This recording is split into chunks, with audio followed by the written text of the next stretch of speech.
did not have a meeting in November because we really only had one item of business to transact, and that was to go over the books and the audit report from our auditor. That audit report did come back clean, and so here we are. But it did allow us to go ahead and have Audit and Finance review that report and get it submitted to the state in a timely fashion. So we're not on the naughty list before Christmas, if that makes sense. So with that, I'll ask roll call, please, Ms. Hughes. Good morning. Charles City County, Mr. Cota. Chesterfield County, Chair Winslow. Here. City of Richmond, Dr. Newbill. Here.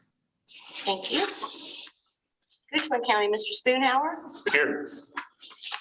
Hanover County, Mr. Davis. Henrico County, Reverend Nelson. New Kent County, Ms. Page. Powhatan County, Mr. Byerly. Here. And Town of Ashland, Mr. McGraw. Here.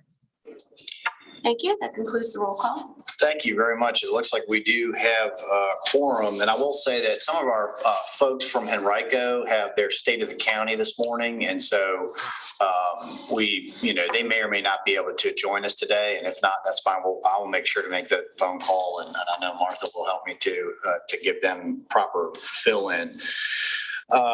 Very good. Well, anybody read the minutes? Hopefully everybody did get a copy of the minutes, and is there an associated motion with that? Chair, I move we approve the meeting minutes as presented. All right, I have a motion. Second, Mr. Chair. And a second. Thank you, Dr. Newbill. Any discussion? All in favor? Aye. Aye. Like sign. Great. That carries. We will now get into old business under number 3 on your agenda. And this has to deal with meeting room technology upgrades. Martha. Thank you.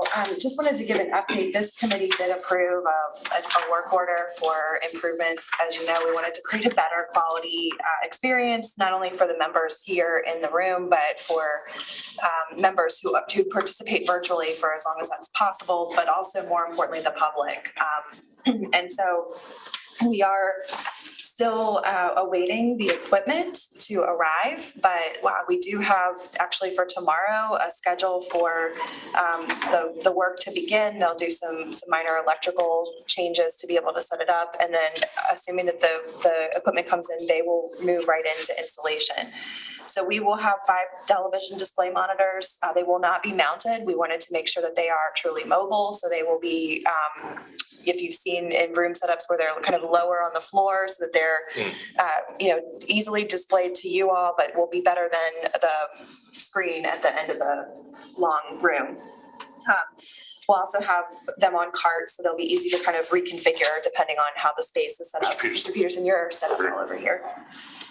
We'll have 2 PTZ cameras. I will admit I do not know what those letters mean, but they're cameras that will be able to do a little bit of artificial intelligence, zooming and panning and that kind of thing. So they're not manned cameras, but we'll be able to have those, a computer to be able to run all the things and all of the sort of peripheral equipment that goes along with that to be able to have that. And then we've also assured that all of the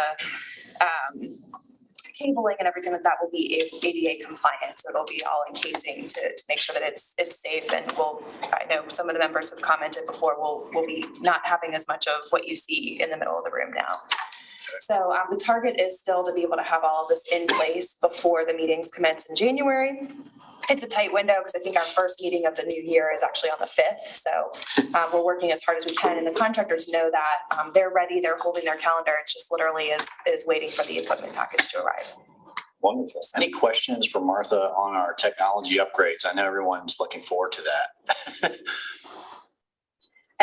I guess I'll just say, I mean, this is a phased approach, so certainly we are in a temporary situation until later this morning when we know a little bit more and over the next couple of months. So we did take care to make sure that all the equipment that we're installing is mobile in the sense that it can be reconfigured in the room, but also can be relocated if as necessary, depending on the leasing decisions. And then can be added to be able to make that experience in that space better. Well, that's great. I know that a lot of these technology upgrades not only will help our meetings here at PlanRVA, but also my understanding is that they will be available to the TPO. That's right. And to our partners at CBTA as well. Is that correct? That's right. And we'll talk about this when we get to that point in the agenda, but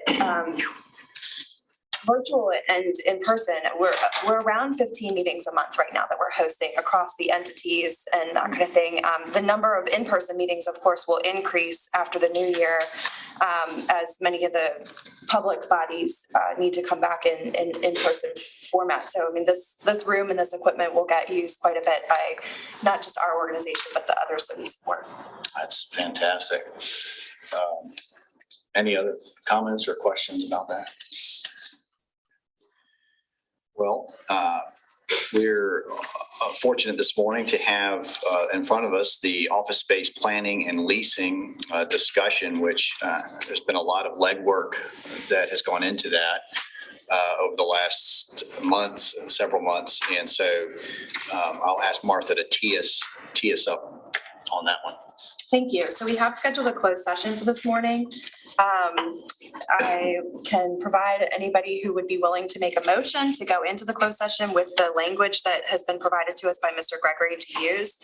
I'll just make a note at the beginning of this process that because the closed session and the content that we're discussing in the closed session is confidential, we cannot have members of the public participating in this part of the Zoom meeting. So we will be monitoring that.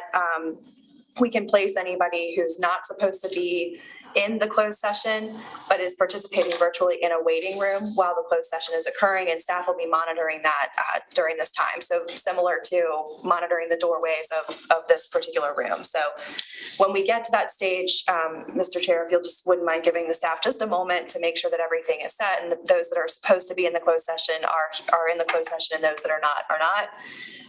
And then when ready, I will hand the motion to someone. Mr. Chairman, I move the executive committee go into closed session pursuant to section 2.2-3711A3 Code of Virginia 1950 as amended for the purpose of discussing a discussion for consideration of the acquisition or real property for a public purpose or disposition of publicly held real property where discussion in an open meeting would adversely affect the bargaining position or negotiating strategy of the public body, during which all recording of the meeting will cease. I have a motion. Second, Mr. Byerly. Any discussion on the motion? All in favor? Aye. Aye. All opposed, like sign. Great. We are in closed session.